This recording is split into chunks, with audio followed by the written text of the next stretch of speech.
तेरे कवण कवण गुण कह कह गावां,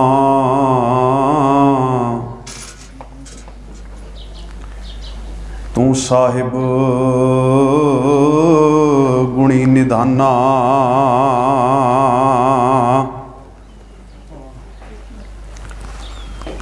तुमरी महिमा बरन ना साकूं,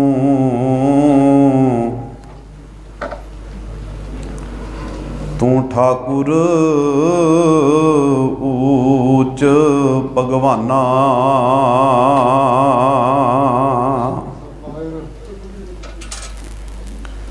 तुमरी महिमा बरन ना साकूं,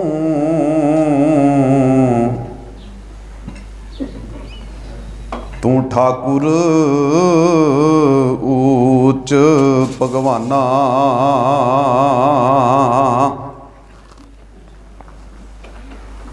धन वाहिगुरु साहिब जीओ, भादवें भरम भुलाणियां, दूजै लगा हेत।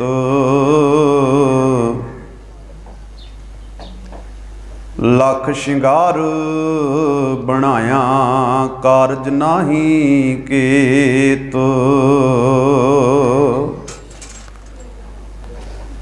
भादवें भरम भुलाणियां,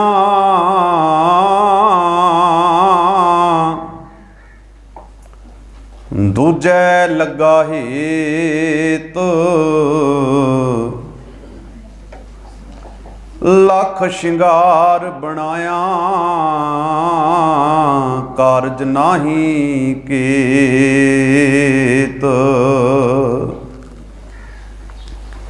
जित दिन दे बिन ससी,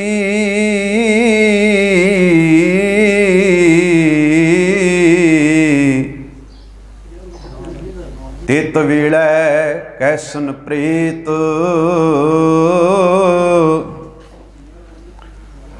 पकड़ चलायन दूत जम, किसै न देनी भेत। छड़ खड़ोते खिनै माहे, जिन स्यों लगा हेत। हाथ मरोड़ै तन कपै,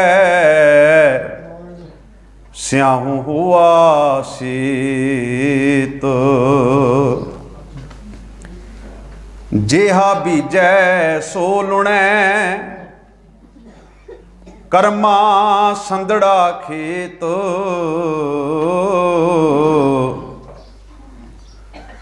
नानक प्रभ शरणागति, चरण बोहित प्रभ देत। से भादवें नरक ना पाइयै, गुर रखण वाला हेत। से भादवें नरक ना पाइयै, गुर रखण वाला हेत। परम सन्मानयोग जुगो जुग अटल चवर छतर तख्त दे मालक, गुरता गद्दी ते सुभाईमान शब्द गुरु बाणी के बोहित, अमृत के दाते वालिए कुल आलम,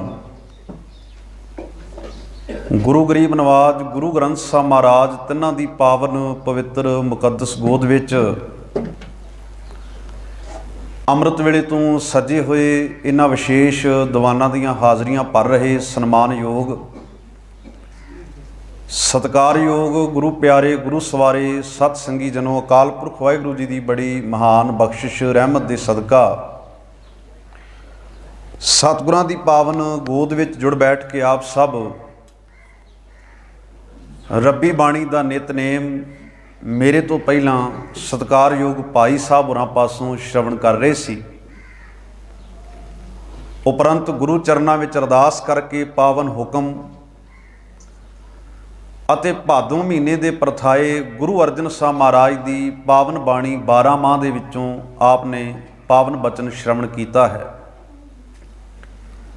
ਆਓ ਹੁਣ ਇਸ ਬਚਨ ਦੀ ਵਿਚਾਰ ਕੁਝ ਕੁ ਸਮੇਂ ਲਈ ਆਪਾਂ ਕਰੀਏ, ਤਾਂ ਜੋ ਗੁਰਦੇਵ ਦੀ ਪਾਵਨ ਬਾਣੀ ਦੇ ਵਿੱਚ ਜਿਹੜਾ ਇਹ ਉਪਦੇਸ਼ ਦਿੱਤਾ ਗਿਆ ਹੈ,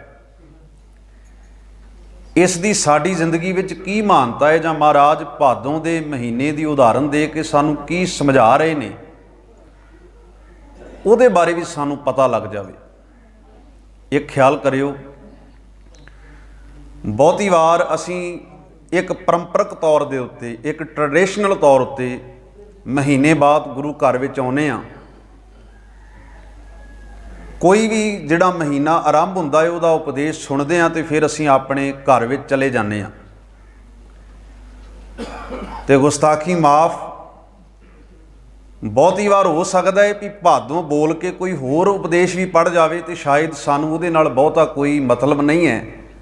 ਸਾਡੀ ਸੁਰਤ ਵਿੱਚ, ਸਾਡੇ ਕੰਨਾਂ ਵਿੱਚ ਭਾਦੋਂ ਸ਼ਬਦ ਪੈ ਗਿਆ ਹੈ, ਬਸ ਠੀਕ ਹੀ ਠੀਕ ਹੈ। ਪਰ ਜਿਹੜਾ ਪੂਰਾ ਉਪਦੇਸ਼ ਹੈ, ਜੋ ਸਤਿਗੁਰੂ ਮਹਾਰਾਜ ਸਾਨੂੰ ਮੈਸੇਜ ਦੇ ਰਹੇ ਨੇ, ਜਿੰਨਾ ਚਿਰ ਅਸੀਂ ਉਹਨੂੰ ਸਮਝਾਂਗੇ ਨਹੀਂ, ਉਨਾ ਚਿਰ ਸਾਡਾ ਭਲਾ ਨਹੀਂ ਹੋਣਾ, ਉਨਾ ਚਿਰ ਅਸੀਂ ਪਰਉਪਕਾਰੀ ਸੁਭਾਅ ਵਾਲੇ ਵੀ ਨਹੀਂ ਬਣ ਸਕਦੇ, ਅਤੇ ਸਾਡੀ ਜ਼ਿੰਦਗੀ ਦੇ ਉਦੇਸ਼ ਦੀ ਪੂਰਤੀ ਵੀ ਨਹੀਂ ਹੁੰਦੀ। ਸੋ ਸਾਵਣ ਦਾ ਮਹੀਨਾ ਲੰਘਿਆ ਹੈ, ਭਾਦੋਂ ਦਾ ਮਹੀਨਾ ਆਇਆ ਹੈ। ਅੱਜ ਭਾਦੋਂ ਦੇ ਮਹੀਨੇ ਦੀ ਪ੍ਰਾਰੰਭਤਾ ਹੈ। 12 ਮਾਹ ਗੁਰੂ ਗ੍ਰੰਥ ਸਾਹਿਬ ਮਹਾਰਾਜ ਦੀ ਬਾਣੀ ਦੇ ਵਿੱਚ ਦਰਜ ਨੇ। ਇੱਕ ਗੁਰੂ ਨਾਨਕ ਸਾਹਿਬ ਮਹਾਰਾਜ ਦਾ ਹੈ, ਦੂਜਾ ਗੁਰੂ ਅਰਜਨ ਸਾਹਿਬ ਸੱਚੇ ਪਾਤਸ਼ਾਹ ਦਾ ਹੈ। ਗੁਰੂ ਅਰਜਨ ਸਾਹਿਬ ਮਹਾਰਾਜ ਵਾਲੇ 12 ਮਾਹ ਦੇ ਵਿੱਚੋਂ ਮੈਂ ਆਪ ਜੀ ਦੇ ਨਾਲ ਬਚਨ ਸਾਂਝਾ ਕੀਤਾ ਹੈ। ਵਿਚਾਰਾਂ ਦੀ ਸਾਂਝ ਪਾਉਣ ਤੋਂ ਪਹਿਲਾਂ ਜਿੰਨੇ ਸਰੀਰ ਆਪ ਗੁਰਦੇਵ ਦੀ ਗੋਦ ਵਿੱਚ ਬੈਠੇ ਹੋ, ਦਰ ਘਰ ਦੀ ਮਰਿਆਦਾ ਨੂੰ ਮੁੱਖ ਰੱਖਦਿਆਂ ਗੁਰੂ ਬਖਸ਼ੀ ਫਤਿਹ ਪ੍ਰਵਾਨੋ। ਵਾਹਿਗੁਰੂ ਜੀ ਕਾ ਖਾਲਸਾ, ਵਾਹਿਗੁਰੂ ਜੀ ਕੀ ਫਤਿਹ। ਸਤਿਗੁਰੂ ਗੁਰੂ ਅਰਜਨ ਸਾਹਿਬ ਮਹਾਰਾਜ ਦਾ ਅੱਜ ਦਾ ਇਹ ਪਾਵਨ ਉਪਦੇਸ਼, ਜਿਹਦੀ ਅਖੀਰਲੀ ਤੁਕ ਹੈ ਕਿ ਜਿਨ੍ਹਾਂ ਨੂੰ ਗੁਰੂ ਨੇ ਰੱਖ ਲਿਆ ਉਹ ਭਾਦੋਂ ਦੇ ਮਹੀਨੇ ਵਿੱਚ ਨਰਕ ਨਹੀਂ ਭੋਗਦੇ। ਸਾਉਣ ਦਾ ਮਹੀਨਾ, ਜਦੋਂ ਅਸੀਂ ਉਸ ਉਪਦੇਸ਼ ਦੀ ਵਿਚਾਰ ਕੀਤੀ ਸੀ, ਤੇ ਗੁਰੂ ਅਰਜਨ ਸਾਹਿਬ ਮਹਾਰਾਜ ਨੇ ਕਿਹਾ ਸੀ, ਸਾਵਣ ਸਰਸੀ ਕਾਮਣੀ ਚਰਨ ਕਮਲ ਸਿਉ ਪਿਆਰ, ਮਨ ਤਨ ਰੱਤਾ ਸੱਚ ਰੰਗ ਇੱਕੋ ਨਾਮ ਆਧਾਰ, ਵਿਖਿਆ ਰੰਗ ਕੁੜਾਵਿਆ ਦਿਸਣ ਸਭੇ ਸ਼ਾਰ। ਸਾਉਣ ਦੇ ਮਹੀਨੇ ਦੀ ਉਦਾਹਰਨ ਦੇ ਕੇ ਗੁਰਦੇਵ ਨੇ ਆਖਿਆ, ਜਦੋਂ ਮੀਂਹ ਪਿਆ ਸਾਉਣ ਦੇ ਮਹੀਨੇ ਵਿੱਚ, ਤੇ ਜਿਹੜੀ ਮੇਦਨੀ, ਜਿਹੜੀ ਧਰਤ ਤਪਸ਼ ਦੇ ਨਾਲ ਭਰੀ ਪਈ ਸੀ, ਉਹਨੂੰ ਠੰਡਕ ਮਹਿਸੂਸ ਹੋਈ, ਉਹ ਠੰਡੀ ਹੋ ਗਈ। ਜਿਹੜੀ ਜਲ ਰਹੀ ਸੀ, ਜਿਹੜੀ ਸੜ ਰਹੀ ਸੀ, ਇਉਂ ਕਹਿ ਲਓ ਵੀ ਕਲਮਲ ਹੋਈ ਮੇਦਨੀ ਜਿਹੜੀ ਹੈ, ਉਹਨੇ ਅਕਾਲ ਪੁਰਖ ਵਾਹਿਗੁਰੂ ਦੇ ਅੱਗੇ ਪੁਕਾਰ ਕੀਤੀ, ਤੇ ਅਕਾਲ ਪੁਰਖ ਵਾਹਿਗੁਰੂ ਨੇ ਮੀਂਹ ਪਾਇਆ ਸਾਉਣ ਦੇ ਮਹੀਨੇ ਵਿੱਚ, ਤੇ ਉਹਨੂੰ ਠਾਰ ਦਿੱਤਾ। ਇੱਥੇ ਅਸੀਂ ਇਸੇ ਸਾਉਣ ਦੇ ਮਹੀਨੇ ਦੇ ਅਖੀਰਲੀ ਪੰਕਤੀ ਪੜ੍ਹੀ ਸੀ ਕਿ ਸਾਵਣ ਤਿੰਨਾ ਸੁਹਾਗਣੀ ਜਿਨ ਰਾਮ ਨਾਮ ਔਰ ਹਾਰ। ਸਾਵਣ ਦਾ ਮਹੀਨਾ ਉਹਨਾਂ ਸੁਹਾਗਣੀਆਂ ਦੇ ਲਈ ਹੈ ਜਿਨ੍ਹਾਂ ਨੇ ਰੱਬ ਦੇ ਨਾਮ ਦਾ ਹਾਰ, ਹਾਰ ਪ੍ਰਤੀਕ ਹੈ ਸ਼ਿੰਗਾਰ ਦਾ, ਜਿਨ੍ਹਾਂ ਨੇ ਸ਼ਿੰਗਾਰ ਕਰ ਲਿਆ ਰੱਬ ਦੇ ਨਾਮ ਦਾ ਆਪਣੇ ਹਿਰਦੇ ਉੱਤੇ, ਉਹਨਾਂ ਨੇ ਰੱਬ ਦੇ ਨਾਮ ਨੂੰ ਹਾਰ ਬਣਾ ਕੇ ਪਾ ਲਿਆ। ਜਿਵੇਂ ਬਾਹਰੀ ਤੌਰ ਤੇ ਇੱਕ ਸੁਹਾਗਣ ਸ਼ਿੰਗਾਰ ਕਰਦੀ ਹੈ, ਇੱਦਾਂ ਹੀ ਅੰਦਰੂਨੀ ਤੌਰ ਤੇ ਸਿੱਖ ਸੁਹਾਗਣ ਨੇ ਗੁਰੂ ਦੇ ਨਾਮ ਨੂੰ ਹਾਰ ਬਣਾ ਕੇ ਆਪਣੇ ਮਨ ਉੱਤੇ ਪਾ ਲਿਆ। ਭਾਦੋਂ ਦੇ ਮਹੀਨੇ ਵਿੱਚ ਵੀ ਸਤਿਗੁਰੂ ਮਹਾਰਾਜ ਨੇ ਸ਼ਿੰਗਾਰ ਦੀ ਗੱਲ ਕਹੀ ਹੈ, ਪਰ ਇੱਥੇ ਆਖਿਆ ਉਹ ਸ਼ਿੰਗਾਰ ਕੰਮ ਨਹੀਂ ਆਇਆ। ਹੁਣ ਸ਼ਿੰਗਾਰ ਦੋ ਤਰ੍ਹਾਂ ਦੇ ਹੁੰਦੇ ਨੇ। ਇੱਕ ਸ਼ਿੰਗਾਰ ਹੈ ਬਾਹਰੋਂ ਆਪਣੇ ਆਪ ਨੂੰ ਸਵਾਰ ਲੈਣਾ, ਗੁਣਾਂ ਤੋਂ ਸਖਣੇ ਹੋਣਾ, ਬਾਹਰੋਂ ਆਪਣੇ ਆਪ ਨੂੰ ਸਵਾਰ ਲੈਣਾ। ਇੱਕ ਸ਼ਿੰਗਾਰ ਹੈ ਕੋਈ ਸੁਹਾਗਣ ਹੈ ਨਹੀਂ ਸੀ, ਪਰ ਉਹਨੇ ਸੁਹਾਗਣਾ ਵਰਗਾ ਵਿਖਾਵਾ ਕੀਤਾ। ਉਹ ਬਾਹਰੋਂ ਸੁਹਾਗਣ ਬਣ ਕੇ ਬੈਠੀ ਹੈ, ਉਹਨੇ ਚੂੜਾ ਵੀ ਪਾਇਆ ਹੈ, ਉਹਨੇ ਸੁਹਾਗ ਦਾ ਵਸਤਰ ਵੀ ਪਾਇਆ ਹੈ, पर ਉਹਦੇ ਅੰਦਰ ਕੁਆਲਿਟੀ ਜਿਹੜੀ ਹੈ ਉਹ ਸੁਹਾਗਣ ਵਾਲੀ ਨਹੀਂ ਸੀ ਹੈਗੀ। ਨਾ ਉਹਦਾ ਪਤੀ, ਨਾ ਉਹਦੇ ਉੱਤੇ ਕੋਈ ਗ੍ਰਸਤ ਦੀ ਜ਼ਿੰਮੇਵਾਰੀ, ਨਾ ਉਹਦੇ ਘਰ ਵਿੱਚ ਹੋਰ ਕੁਝ ਵੀ ਸੁਹਾਗਣਾ ਵਾਲਾ ਉਹਦੇ ਪੱਲੇ ਨਹੀਂ ਸੀ। ਉਹ ਕਹਿ ਲਓ ਵੀ ਕਰਤੂਤ ਜਿਹੜੀ ਸੀ ਉਹ ਸੁਹਾਗਣ ਵਾਲੀ ਪੱਲੇ ਨਹੀਂ ਸੀ। ਕਰਤੂਤ ਦਾ ਮਤਲਬ ਹੈ ਸਾਡੇ ਸੁਭਾਅ ਨਾਲ ਰਿਲੇਟਡ ਚੀਜ਼। ਪਰ ਬਾਹਰੀ ਤੌਰ ਤੇ ਉਹਨੇ ਇੱਕ ਸ਼ਿੰਗਾਰ ਕਰਕੇ ਗੱਲ ਨਿਬੇੜ ਲਈ ਵੀ ਸ਼ਾਇਦ ਸਰ ਗਿਆ ਇਹਦੇ ਨਾਲ। ਪਰ ਤੁਸੀਂ ਸਿਆਣੇ ਜਾਣਦੇ ਹੋ ਇਹ ਬਾਹਰੀ ਸ਼ਿੰਗਾਰ ਕਿਸੇ ਅਰਥ ਨਹੀਂ ਰੱਖਦਾ ਜੇ ਸੁਹਾਗਣ ਦੇ ਸਿਰ ਉੱਤੇ ਉਹਦਾ ਸਿਰ ਦਾ ਸਾਈਂ ਨਹੀਂ ਹੈਗਾ। ਤੇ ਕੀ ਕਰੇਗੀ ਉਹ ਸ਼ਿੰਗਾਰ ਕਰਕੇ? ਗੁਰਦੇਵ ਨੇ ਇਹ ਵੀ ਵਾਕ ਬਾਣੀ ਵਿੱਚ ਰੱਖੇ ਨੇ। ਮਹਾਰਾਜ ਕਹਿੰਦੇ ਨੇ ਜਿਹੜੀ ਜੰਝ ਹੁੰਦੀ ਹੈ ਉਹ ਲਾੜੇ ਦੇ ਨਾਲ ਸੌਂਦੀ ਹੈ। ਜੇ ਲਾੜਾ ਹੀ ਨਾ ਹੋਵੇ ਤੇ ਜੰਝ ਦਾ ਕੋਈ ਅਰਥ ਨਹੀਂ ਰਹਿ ਜਾਂਦਾ। ਹੁਣ ਕੋਈ ਬਰਾਤ ਲੈ ਕੇ ਤੁਰ ਜਾਵੇ ਪਰ ਬਰਾਤ ਦਾ ਮੁਖੀ ਨਾ ਹੋਵੇ, ਲਾੜਾ ਨਾ ਹੋਵੇ, ਤੇ ਉਹ ਬਰਾਤ ਇੱਕ ਭੀੜ ਤੋਂ ਸਿਵਾਏ ਕੁਝ ਵੀ ਨਹੀਂ ਹੈ। ਪਰ ਜੇ ਉਸ ਬਰਾਤ ਦਾ ਮੁਖੀ ਮੌਜੂਦ ਹੈ, ਜੇ ਲਾੜਾ ਮੌਜੂਦ ਹੈ, ਤੇ ਉਸ ਬਰਾਤ ਦੀ ਸ਼ੋਭਾ ਵੀ ਹੈ। ਉਹਨੂੰ ਕਿਤੇ ਢੋਈ ਵੀ ਮਿਲੇਗੀ। ਉਹ ਜਿਹਦੇ ਘਰ ਵਿੱਚ ਢੁਕੇਗੀ, ਹਾਰ ਬੂਹੇ ਅੱਗੇ ਲੈ ਕੇ ਖਲੋਤੇ ਹੋਣਗੇ, ਆਓ ਤੁਸੀਂ ਜੀ ਆਇਆਂ ਨੂੰ। ਗੁਰਦੇਵ ਸਤਿਗੁਰੂ ਗੁਰੂ ਅਰਜਨ ਸਾਹਿਬ ਮਹਾਰਾਜ ਨੇ ਅੱਜ ਇੱਕ ਬਚਨ ਰੱਖਿਆ। ਮਹਾਰਾਜ ਕਹਿੰਦੇ ਨੇ ਭਾਦੋਂ ਦੇ ਮਹੀਨੇ ਵਿੱਚ ਉਹ ਨਰਕ ਨਹੀਂ ਭੋਗਦੇ ਜਿਨ੍ਹਾਂ ਨੇ ਗੁਰੂ ਨਾਲ ਸਾਂਝ ਬਣਾ ਲਈ। ਦੋ, ਕਿਉਂਕਿ ਭਾਦੋਂ ਦਾ ਜਿਹੜਾ ਮਹੀਨਾ ਹੁੰਦਾ ਹੈ ਨਾ, ਇਹ ਬੜਾ ਭੁਲੇਖਾ ਪਾਊ ਹੁੰਦਾ ਹੈ। ਮੈਨੂੰ ਤੁਹਾਡੇ ਕਸ਼ਮੀਰ ਦੇ ਮੌਸਮ ਦਾ ਨਹੀਂ ਪਤਾ, ਪਰ ਪੰਜਾਬ ਜਾਂ ਜੰਮੂ ਦਾ ਜਿਹੜਾ ਇਲਾਕਾ ਹੈ, ਇੱਥੇ ਜਦੋਂ ਭਾਦੋਂ ਦਾ ਮਹੀਨਾ ਚੜ੍ਹਦਾ ਹੈ ਇਹ ਬੜਾ ਭਰਮ ਜਿਹਾ ਪੈਦਾ ਕਰਦਾ ਹੈ। ਭਰਮ ਕਿਵੇਂ ਪੈਦਾ ਕਰਦਾ ਹੈ? ਵੀ ਕਦੀ ਮੀਂਹ ਆ ਗਿਆ, ਭੁਲੇਖਾ ਜਿਹਾ ਪੈ ਗਿਆ, ਫਿਰ ਧੁੱਪ ਲੱਗ ਗਈ ਤਿੱਖੀ। ਹੁਣ ਇਦਾਂ ਦੇ ਭੁਲੇਖੇ ਪੈਦਾ ਕਰਦਾ ਹੈ, ਭਰਮ ਪੈਦਾ ਕਰਦਾ ਹੈ। ਸਤਿਗੁਰੂ ਮਹਾਰਾਜ ਕਹਿੰਦੇ ਨੇ ਭਾਦੋਂ ਦੇ ਮਹੀਨੇ ਵਿੱਚ ਜਿਹੜਾ ਮਨੁੱਖ, ਜਿਹੜੀ ਜੀਵ ਇਸਤਰੀ ਭਰਮ ਵਿੱਚ ਭੁੱਲੀ ਰਹੀ, ਭਾਦੋਂਏ ਭਰਮ ਭੁਲਾਣੀਆਂ ਦੂਜਾ ਲੱਗਾ ਹੇਤ। ਹੇਤ ਦਾ ਅਰਥ ਹੈ ਪਿਆਰ। ਉਹ ਜੀਵ ਇਸਤਰੀ ਜਿਹੜੀ ਭਾ ਦੋਏ, ਇਹਨੂੰ ਤੁਸੀਂ ਸੰਧੀ ਛੇਦ ਕਰਕੇ ਦੇ ਸ਼ਬਦ ਨੂੰ ਵੇਖੋਗੇ ਨਾ, ਤੇ ਭਾ ਦੋਏ, ਮਹਾਰਾਜ ਨੇ ਇੱਥੇ ਭਾਦੋਂ ਨਹੀਂ ਵਰਤਿਆ। ਵੈਸੇ ਜਦੋਂ ਆਮ ਆਪਾਂ ਪ੍ਰਨਾਊਂਸ ਕਰਦੇ ਹਾਂ ਪੰਜਾਬੀ ਦੇ ਵਿੱਚ ਅਸੀਂ ਸੌਣ ਕਹਿ ਦਿੰਦੇ ਹਾਂ, ਪਰ ਗੁਰੂ ਗ੍ਰੰਥ ਸਾਹਿਬ ਦੀ ਬਾਣੀ ਵਿੱਚ ਸ਼ਬਦ ਵਰਤਿਆ ਸਾਵਣ। ਅਸੀਂ ਭਾਦੋਂ ਕਹਿੰਦੇ ਹਾਂ, ਭੱਬੇ ਕੰਨਾਂ ਤੇ ਦੱਦੇ ਨੂੰ ਊੜਾ ਤੇ ਨਾਲ ਬਿੰਦੀ। ਪਰ ਸਤਿਗੁਰੂ ਮਹਾਰਾਜ ਨੇ ਸ਼ਬਦ ਵਰਤਿਆ ਭਾ ਦੋਏ, ਜਿਹਦਾ ਅਰਥ ਬਣਦਾ ਹੈ ਦੂਜੇ। ਭਾ ਦਾ ਮਤਲਬ ਹੁੰਦਾ ਹੈ ਪਿਆਰ, ਤੇ ਦੋਏ ਦਾ ਮਤਲਬ ਹੈ ਕਿਸੇ ਦੂਜੇ ਨਾਲ, ਕਿਸੇ ਹੋਰ ਨਾਲ। ਇੱਕ ਅਕਾਲ ਪੁਰਖ ਵਾਹਿਗੁਰੂ ਨੂੰ ਛੱਡ ਕੇ, ਇੱਕ ਨਿਰੰਕਾਰ ਨੂੰ ਛੱਡ ਕੇ, ਇੱਕ ਗੁਰੂ ਨੂੰ ਛੱਡ ਕੇ ਜਿਹਨੇ ਕਿਸੇ ਦੂਜੇ ਨਾਲ ਪਿਆਰ ਬਣਾ ਲਿਆ। ਭਾ ਦੋਏ। ਪ੍ਰੇਮ ਕਿਹਦੇ ਨਾਲ? ਰੱਬ ਨੂੰ ਛੱਡ ਕੇ ਕਿਸੇ ਦੂਜੇ ਦੇ ਨਾਲ।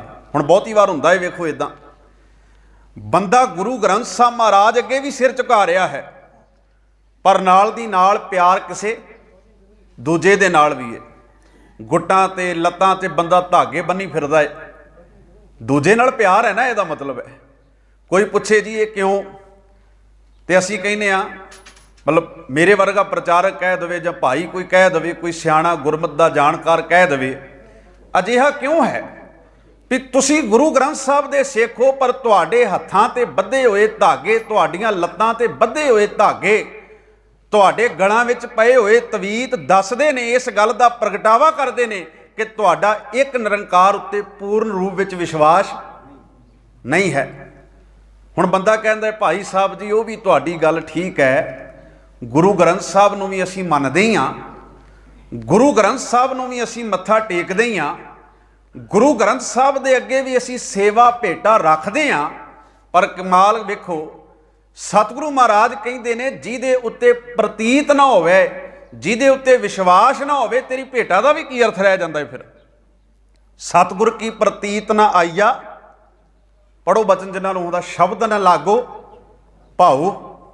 ਧਿਆਨ ਨਾਲ ਸੁਣਿਓ, ਮਹਾਰਾਜ ਕਹਿੰਦੇ ਗੁਰੂ ਦੇ ਉੱਤੇ ਵਿਸ਼ਵਾਸ ਨਹੀਂ ਬੱਝਾ। ਸਤਿਗੁਰ ਕੀ ਪ੍ਰਤੀਤ ਨਾ ਆਈਆ, ਨਹੀਂ ਆਈ। ਪ੍ਰਤੀਤ ਦਾ ਮਤਲਬ ਹੁੰਦਾ ਹੈ ਵਿਸ਼ਵਾਸ, ਭਰੋਸਾ। ਸਤਿਗੁਰ ਕੀ ਪ੍ਰਤੀਤ ਨਾ ਆਈਆ, ਸ਼ਬਦ ਨਾ ਲਾਗੋ ਭਾਓ, ਉਸ ਨੂੰ ਸੁਖ ਨਾ ਉਪਜੇ ਭਾਵੇਂ 100 ਗੇੜਾ ਆਵੋ ਜਾਓ। महाराज कहते ਉਹਦੀ ਜ਼ਿੰਦਗੀ ਵਿੱਚ ਕਦੀ ਸੁੱਖ नहीं पैदा हो सकता, ਉਹ ਜੀਵ ਇਸਤਰੀ ਕਦੀ ਸੁੱਖ नहीं पा सकती ਜਿਹੜੀ ਭਰਮ ਵਿੱਚ है। भावें 100 गेड़ा ਕੱਢ ਜਾਵੇ, तू 2 गेड़िਆਂ ਦੀ ਗੱਲ ਕਰਦਾ है। तू ये कहना मैं सवेरे भी गुरुद्वारे आना, शाम ਨੂੰ भी गुरुद्वारे आना। सतगुरु महाराज कहते गुरु अमरदास सच्चे पातशाह ने आख्या तू 100 गेड़ा भी मार जा, जे तेरा विश्वास ही नहीं है तो उस गल का लाभ कोई नहीं। भाई मंद गुरु अर्जन साहब महाराज के कोल आया, इतिहास ने लिखिया गुरु अर्जन साहब सच्चे पातशाह बैठे ने ते महाराज जिवें सुभाविक बंदा किसी को पुछदा है भाई साहब तुसीं की काम करदे हो, जिवें आपां आपस विच मिल गए तो किसी को पुछिए तेरा काम की है। हुण मैनूं कोई पुछे जी मैं की काम करदा, मैं कहांगा मैं सिੱਖੀ ਦਾ प्रचार करदा, मैं धर्म प्रचारक हाँ। भाई मंझ गुरु अर्जन साहब महाराज के दर उत्ते आया, कबरां दा पुजारी सी, कबरां नूं पूजदा सी, नमस्कार करदा सी। हर वीरवारे दे घर विच रोट तैयार हुंदा है, जिहड़ी पीर दी रोटी हुंदी है। आ साडे तुसीं वेखो साडी खसलत, साडा सुभाਅ वेखो किदां दा हो गया। सिख जिहड़ा है ना गुरु दे देग तो बिना किसी दी देग भी नहीं लैंदा, इन्ना विश्वास है। वेखो उदां किसी दे घर विच प्रशादा पानी छकण तो सानू कोई गुरेज नहीं है, असी कोई वहमी नहीं आ। गुरु नानक साहब महाराज ने उदासियां कीतियां, वो पता नहीं किन्नियां कदे घरां विच गए, उत्थे जाके उन्होंने प्रशादा पानी छकिया। पर मैनू कोई आखे आ पीर दा रोट मैं तेरे लिए लैके आया, मैं नहीं खावांगा। मेरा अपने गुरु, मैं गुरु ग्रंथ साहब की हजूरी विच वरतन वाली कड़ाह प्रशाद की देग ते लै लवांगा, गुरु घर का लंगर ते छक लवांगा। पर मैनू कोई आखे ज्ञानी जी मैं पीर दा रोट लैके आया, मैं पीर फलानी मजार तो चौल लैके आया, देग लैके आया, उस मजार दे उस पीर दी दरगाह दे देग ओदी चौल ओदी रोट मैं नहीं खावांगा, क्योंकि असीं निरंकार दे पुजारी हां। बंदे दे वेखो चौल उही ने ਜਿਹੜੇ ਸਾਡੇ ਘਰਾਂ ਵਿੱਚ ਬਣਦੇ ਨੇ, ਜਿਹੜੇ ਕਿਸੇ ਗੁਰਸਿੱਖ ਦੇ ਘਰ ਵਿੱਚ ਵੀ ਬਣ ਜਾਂਦੇ ਨੇ। ਬੰਦਾ ਹੋਟਲਾਂ ਢਾਬਿਆਂ ਤੇ ਜਾਂਦਾ, ਉੱਥੇ ਜਾ ਕੇ ਵੀ ਛਕ ਲੈਂਦਾ। ਸੋ ਕਿਸੇ ਦੇ ਹੱਥ ਦਾ ਖਾਣ ਦਾ ਗੁਰੇਜ ਨਹੀਂ ਹੈ, ਪਰ ਜਿਹਦੇ ਨਾਂ ਤੇ ਉਹ ਦੇਗ ਦਿੱਤੀ ਗਈ ਸਾਡਾ ਉਹਦੇ ਉੱਤੇ ਅਕੀਦਾ ਨਹੀਂ ਹੈ, ਸਾਡਾ ਉਹਦੇ ਉੱਤੇ ਵਿਸ਼ਵਾਸ ਨਹੀਂ ਹੈ। ਪਰ ਦੁਖਾਂ 'ਚ ਵੇਖੋ ਵੀਰਵਾਰ ਦਾ ਦਿਨ ਆਇਆ, ਕਈ ਤੇ ਐਸੇ ਨੇ ਮੇਰੇ ਵਰਗੇ ਜਿਹੜੇ ਲੱਭਦੇ ਫਿਰਦੇ ਨੇ ਵੀ ਚੌਲਾਂ ਦੀ ਦੇਗ ਲੱਥੀ ਕਿੱਥੇ ਅੱਜ, इदां दे भी हैगे ने। कई मोटरां दे उत्थे चौलां दीयां देगां दिंदे ने पीरां दे नावां दीयां, लिफाफे भरा भरा लोग अपने घरां नूं लैके जांदे ने, उन्हां नूं खांदे ने। तुसीं सिख इतिहास दे पत्रे पढ़ के वेखो, जदों सिख दे किरदार दी गल कीती गई उन्हें आख्या रोट सीरनी पीर ना खान, ये किसी पीर दी रोटी उहदी सीरनी उत्थे दित्ती होई देग नूं खांदे तक नहीं, ये ते अपने गुरु दी देग खांदे ने। ये सिख के किरदार की निशानी। खैर भाई मंझ गुरु अर्जन साहब महाराज के दरबार में बैठा है, यदा काम की है वीरवार नूं वड्डा रोट तैयार करता धरती के उत्ते, वो ये पीर नूं अर्पित करता। सारा पिंड ये घर में आउंदा है, पिंड का चौधरी है, ये गुजर रहा है। सिख संगतां सेवा कर रही ने, तरन तारण साहब की सेवा चल रही सी उदों। इन्हें बाहरों वेख्या, थोड़ा जिहा मुतसर होया, प्रभावित होया, जाके उत्थे बह गया। गुरु अर्जन साहब महाराज कहते ने भाई की काम करदा, इत्थे क्यों आया? कहंदा महाराज मैं सिੱਖੀ धारण करनी। बचन सुनियो, कहंदा महाराज मैं सिੱਖੀ धारण करनी। गुरुदेव गुरु अर्जन साहब महाराज ने आख्या तू की काम करदा? कहंदा महाराज मैं सिੱਖੀ दिना। सुनियो बोल वेखो, कहंदा मैं सिੱਖੀ धारण करनी।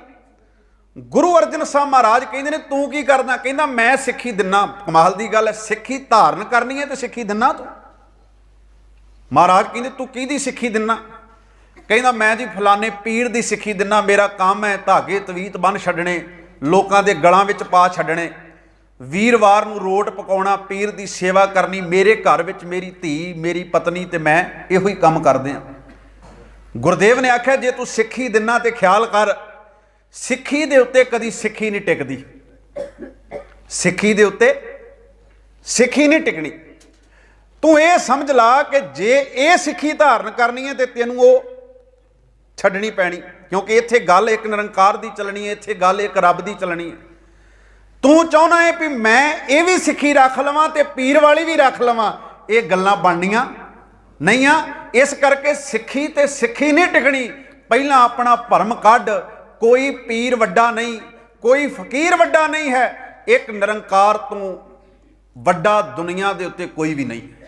ये अपने मन का भरम कढ़, जे किसी दूजे नूं मनदा है तां सिੱਖੀ टिकेगी।